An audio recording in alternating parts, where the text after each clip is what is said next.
This is Pet Life Radio. Let's talk pets. This episode of Cattitude is brought to you by Meow Greens. Get a free Jumpstart trial bag for your cat today. Go to meowgreens.com and use promo code Cattitude.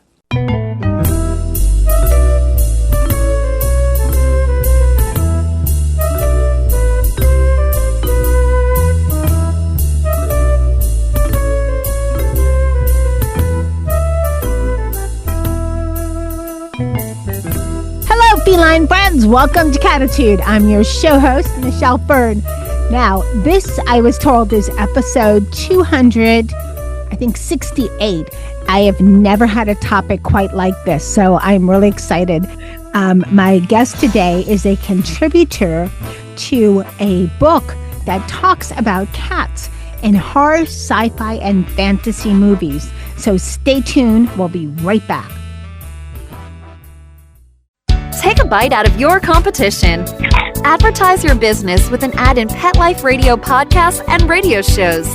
There is no other pet-related media that is as large and reaches more pet parents and pet lovers than Pet Life Radio. With over 7 million monthly listeners, Pet Life Radio podcasts are available on all major podcast platforms. And our live radio stream goes out to over 250 million subscribers on iHeartRadio, Odyssey, TuneIn, and other streaming apps. For more information on how you can advertise on the #1 pet podcast and radio network, visit PetLifeRadio.com/advertise today. Let's Talk Pets on PetLifeRadio.com.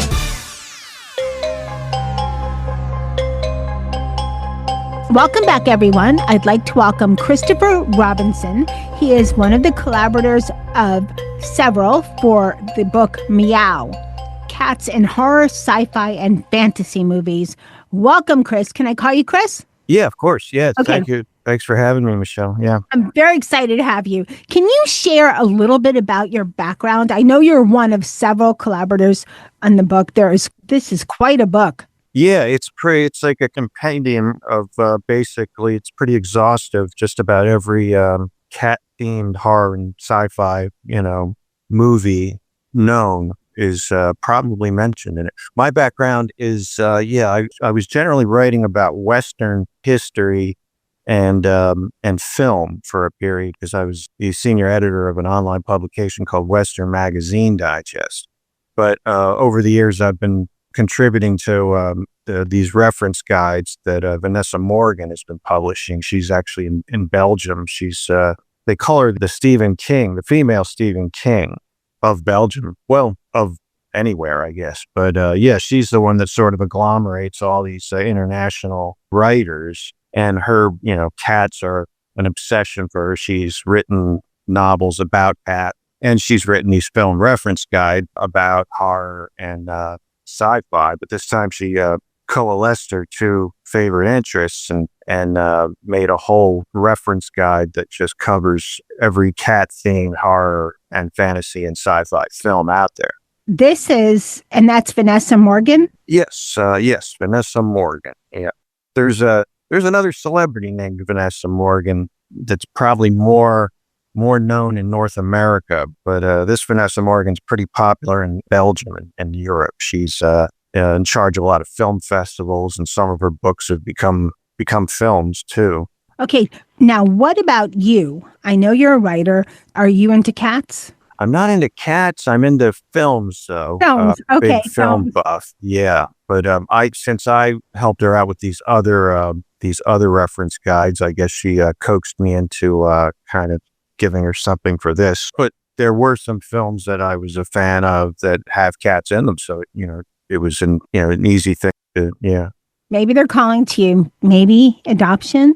Yeah. Maybe this is getting me prepped for a new pastime. Prepped to be a cat daddy. Yeah, right. So what was the reasoning behind the book? So why did Vanessa decide, I'm going to write an exhaustive reference guide about cats in horror, sci-fi, and fantasy movies? Yeah, well, I guess when her first reference guide that she put together, it was called When Animals Attack, the 70 movies, best movies with killer animals. And I think while she was putting that together, she was thinking that it would be great if she could do the same thing with one that just centered on cats. And the more she edited that book, the more I guess she discovered that there were plenty of those kind of subgenres out there that you could actually fill up another reference guide with that, and that it would also be interesting to people and marketable, you know. As I went through this reference guide, I couldn't help noticing that there are a lot of movies about cats. There's horror, there's sci-fi and fantasy that's mentioned. How many movies are actually, I didn't count them, how many movies are actually mentioned? Well, I guess there's about at least 80 that are with main entries, and then there's an additional chapter that covers just memorable scenes with cats in certain films, so that you could have those important moments mentioned without devoting an entire essay to something that you couldn't write about as much. But yeah, I guess it goes back to the beginning of cinema. I think one of the first Thomas Edison films featured a couple of cats boxing. They had like gloves on and had them doing like a sparring little boxing match. And I don't know how realistic it was or what it looked like, but it sounds like something I might want to see one day. Was that the first film ever with cats? That might have been, that might have been one of the very first ones, if not the first one, because that's like before the 20th century, something like the 1890s, I think, when he was doing these experiments. That's pretty incredible.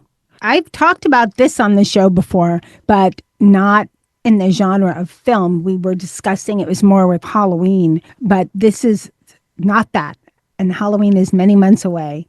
Unless you're listening again to this show during Halloween, thank you. But let's talk about this. Why are there so many cats in horror movies? You know, again, with the black cats, the cats and the witches, I get that. But just in your opinion, as, you know, an expert, you wrote about this, you're a writer, you're a fan of the films, you hear about horror cats, you hear about, you know, bewitching cats, but not so much like, say, dogs. I mean, except for werewolves, and that's quite a dog, you know, different. So why cats? Yeah, there's something that, you know, the imagery of cats has always, I think, spurred people's imaginations and fantasies. I guess it goes back to their sometimes mysterious sort of persona, you know, their eyes and the way they can move around, the whole nocturnal thing.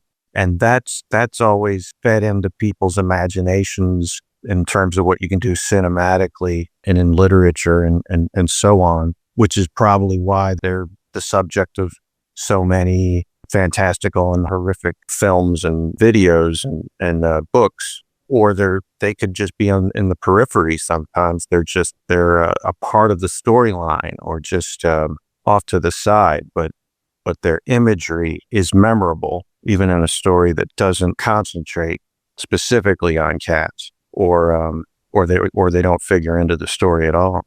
It made me think about cats, and all three of mine have very distinct personalities. I think the one that would be best in film is Molly, because she does have that look. I think you hit it on the head when you said their eyes, because cats' eyes are so unique. And, you know, sometimes it's the shape of their eyes. So, for instance, my cat Dennis, he's part Maine Coon. His are rounder. He always has the innocent eye. Like, what, me? I didn't do it, you know, like that innocent round. But that's their personalities, right? Yeah, and he has that person. Molly's are like more evil looking, and she's a diva, and she can be evil. So, sorry, Molly, but, you know.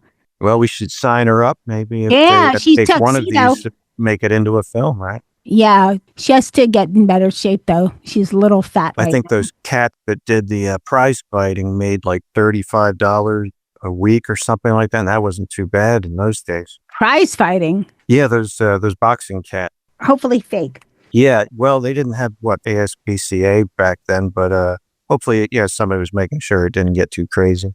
Yeah. Okay.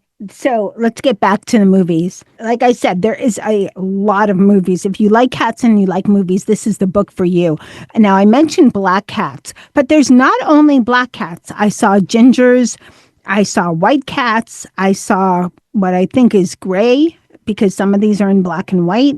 Most of them are in black and white. All of them are in black and white, actually. So there's something mystique about cats. What I find interesting is cats can be depicted as mysterious, as evil, as sexy. You hear that? Dogs are not considered sexy, but cats are. Catwoman from the Batman comics, they never had Dog Woman. Yeah. Cats have all these stereotypes placed on them for different reasons. Why do you think that is? Well, it goes back to the ancient cultures, ancient Egypt. They had a god, right? A goddess, cat goddess. They did. Bast, yeah, and it's in ancient Rome, ancient Greece, Japanese and Chinese cultures, Nordic mythology. Because cats have always been around, and maybe that they've had this long-lasting impact too. So their image just kind of transcends storytelling almost. It predates it. Goes back to the spoken folklore. Just spoken stories before they could write down histories and tell their stories through different mediums. That makes a lot of sense. And thanks to the magic of AI, I think the Egyptian cat you were thinking of is Bastet. Bastet. Okay. Yeah. Yeah. Yeah. Even in the old Mummy, Boris Karloff, it has no cat subplot, but the heroine's cat figures into the story towards the finale. And I think Boris Karloff is taken back just by her cat because of his he's actually this ancient mummy, and it goes back to, his faith. No one covered that, I don't think, that movie in the book, but that could have been one, just because of the subtext of it, There were a few that I looked up that I didn't see listed, but there are so many listed. What is your favorite cat horror or sci-fi or fantasy film? Or one of each? I really like Shadow of the Cat, it's old black and white film from the early 60s, which was about this, it was a woman with a cat, with her pet cat. She was reading, I don't know if it was Poe, but she was reading some poetry to her cat when she was killed by her ex-husband and some of the servants that he used to help him knock her off. And after that point, there's a big gathering of all the benefactors of her will. And the cat is still roaming the grounds, making them all nervous because I guess her cat, Tabitha is the name of the cat, and Tabitha witnessed the murder, and Tabitha is the only one who knew who did it. And they're all very guilty and apprehensive, and they're out to try and forge a new will and get the fortune and get away with murder, but the cat isn't going to let them do it. So it's like a unique kind of story that actually, it's kind of a theme I don't think too many other filmmakers have touched upon, but it's not even that well known of a film, I guess. But I thought it was a good one, and it's a black cat too, so it falls into the black cat category, pun intended. The black cat category is like a love and hate relationship on Cattitude, because while we love black cats, but there's a stigma which causes people to adopt black cats right around. A lot of shelters won't, adopt out black cats around Halloween because they get adopted out. People use them as their costumes, and then they either let them loose or return them to the shelter. Okay, yeah, that I didn't know, but I was aware that they had more black cat in shelters that have a less chance of getting adopted. Very true. But there are more black cats. Not only cats, dogs too, but definitely with black cats. Probably goes back to superstition. Goes back to the bad luck thing, yeah. Yeah, which we know is just superstition. Anyway, we're going to take a quick break and we'll be right back. Hey guys, Michelle Fern here. Is your cat slowing down or having health issues? Do you wonder, what can I do to make him feel better? Well, Meow Greens added to your cat's food for 90 days will show amazing results. Guaranteed. Invented by naturopathic Dr. Dennis Black, Meow Greens wants to invite you to give your cat the Meow Greens 90-day challenge. I couldn't believe the changes I saw in Dennis. In the first 30 days, you should see shinier coats and increased energy. By day 60, your cat will have a stronger immune system and improved joint function, all due to the live nutrients you've added to their diet. At day 90, better digestion, reduced inflammation, improved heart health, and you just might have reduced their cancer risk. For a free, yes, I said free, Jumpstart trial bag for your cat today, go to roughgreens.com and just use the promo code Cattitude. That's RUFFgreens.com. And use the promo code Cattitude. You just cover shipping. You don't have to change your cat's food to improve your cat's health. Just add a scoop of Meow Greens. Let's talk pets Let's talk pets on Pet Life Radio. Pet Life Radio. PetLifeRadio.com.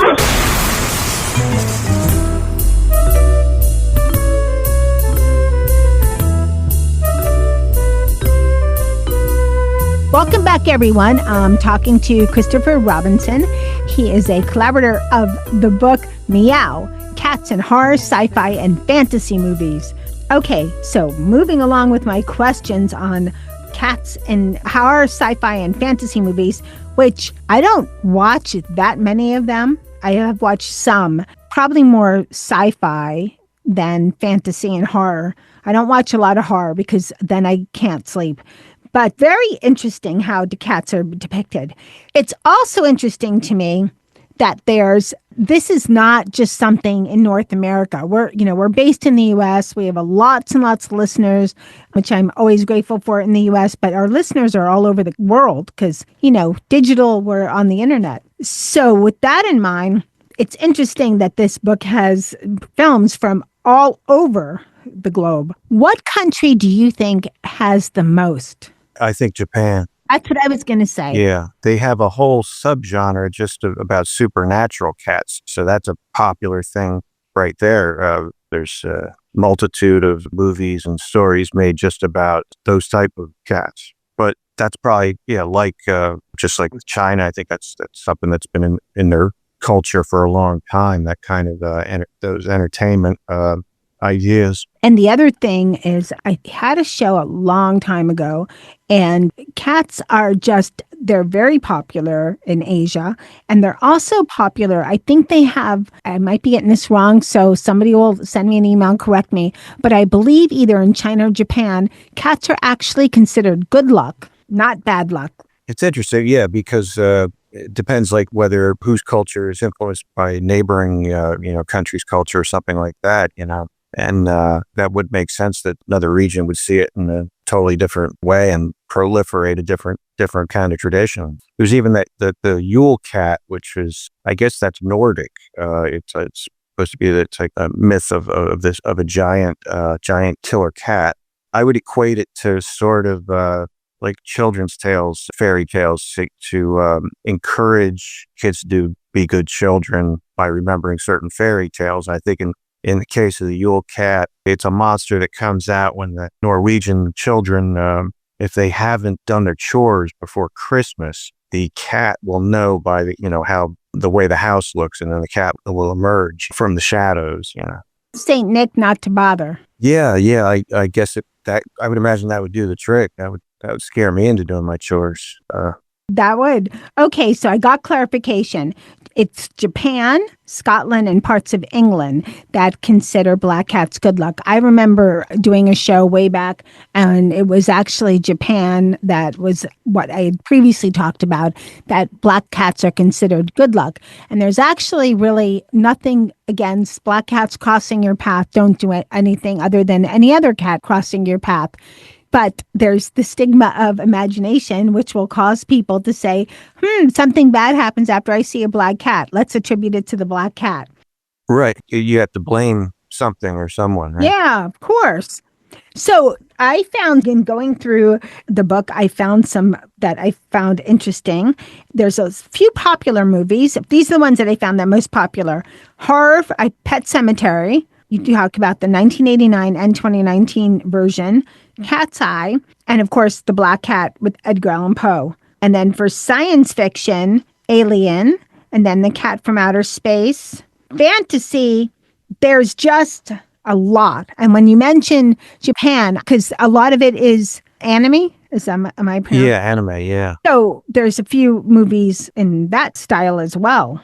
Yeah, it's pretty predominant, I believe, yeah, in that genre as well. Yes. And there's you even discuss TV shows. So whenever anybody thinks of a TV show, they think of Sabrina the Teenage Witch, right? With the talking cat.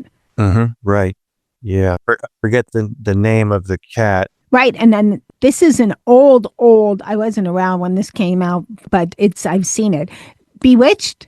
Right. Yeah. Because I think in the intro. That was a black cat from what I recall. Yeah. Like she has a cat jump into her arms and it becomes her husband in the intro. Yeah. That went along with the witch stereotype. Mm-hmm. The witch stereotype. Yep. Yeah. You mentioned the cat jumping. That's even considered like a cliche in suspense movies or horror movies, the cat jump, where it's one of those false scares where you want to get the audience to get a rise, get a big jump, jump out of their seats without showing any horror. It's like just a faker, Oh, it's just the cat, So they'll throw a cat into some of those horror pictures just so they can do that, at some point. Okay, if you were to write your next movie and it had cats and it was either horror, science fiction, which would you choose? What kind of a movie would it be? Yeah, I would go in the science fiction route because you could project all your ideas alongside some of the tropes and mythology that's already out there with what you can sort of foresee in the future in a time that hasn't happened with technology maybe taking the story into a different direction that nobody's really covered yet. So I'd probably go the science fiction route for that reason. And I think cats, could figure into that kind of scenario very, very interestingly. I agree with you. Okay, with everything we've talked about cats and with just you're a writer, you've written about all kinds of things. Is there any other animal? I know we think of cats as our fur babies, but they are an animal that could fit into movies or even books, not as a book about cats, but where cats are either a side character or the main character. Is there any other animal that could fit into that role? Because I can't think of one. Maybe rodents a little bit, but I don't want to talk. That's, Yeah, that when you said rodent, that reminded me of that movie Willard. That's what came to mind. But they brought cats into that also, and into that storyline. But yeah, you're right. It's hard to sort of imagine another kind of animal, whereas you could do the same things in terms of these films, right. And these stories and these TV shows. I couldn't see a dog, and I love dogs too. I love cats and dogs and lots of other things. Couldn't see a dog, couldn't see a ferret, couldn't see a fish, couldn't see a lizard, iguana, snake. I mean, snakes can be a little creepy, but I can't see a snake having that range. Just in horror, maybe, not the range. Horse, no. Turtle, pig, duck, goat. Yeah, we can see ourselves a little. Or we could sit here and just go through them. But I think that's why people either, they have such a love-hate relationship with cats. Not that many people hate cats. Only a small percentage, actually. Not everybody has cats because of allergies. But I think the people that don't like cats, I think just don't get them because they are stoic creatures. They're not easily read, which could be part of the mistake and why they're so successful in, these types right. of films. That's true. There's an inscrutability about them, and there's an almost human aspect. And that's why we can't envision that, I think, like a dog doing some of these same things. No, never. Where can people purchase Meow? ! Cats in horror, sci-fi, and fantasy movies. And it is by Vanessa Morgan. Yeah, I almost forgot the exclamation point myself. Yeah. Yeah, well, I put an exclamation point because if you're doing, a lot of folks do, searches, and if you look just up Meow, you're not going to find this. It's Meow, Yeah. exclamation point, cats in horror, sci-fi, and fantasy movies. Where can we buy it? Well, Amazon is, I think, the best outlet to order it. Okay, thanks. And do you have anything cat related that you're working on soon? Well, actually, Vanessa Morgan will be trying out a similar reference guide, but with the dog theme. So maybe we'll find out some of the answers to what you and I were just speculating. If that, comes together, I guess it'll be just like this, but it'll be dogs, I believe, in horror and horror movies. Maybe there'll be a lot more of those than we realized existed, just like we didn't know there were so many cat horror movies. Right. Who knows? Well, Chris, thank you so much for coming on Cattitude. Thanks for having me. I enjoyed it immensely. My feline friends, I hope you enjoyed this show. I've never had a show quite like this before. Again, the title of the book is Meow, exclamation point, cats in horror, sci-fi, and fantasy movies. And it is a great reference book for all of you horror, sci-fi, and fantasy movie lovers that also, of course, love cats. Thanks to my guest, Christopher Robinson, for coming on the show. Thanks to my cat crew, Dennis, Charlotte, and Molly. I think Molly would be the diva. She would be the best one in films, but Dennis probably is. He listens better, so maybe he would be. Who knows? And thank you, of course, to my listeners of Cattitude. I appreciate your listenership so much. Thank you very much. And this show would not be possible without the magic of my producer, Mark Winter. Thank you, Mark, for all you do. And remember, lose the attitude, have Cattitude. Let's Talk Pets, every week on demand, only on PetLifeRadio.com.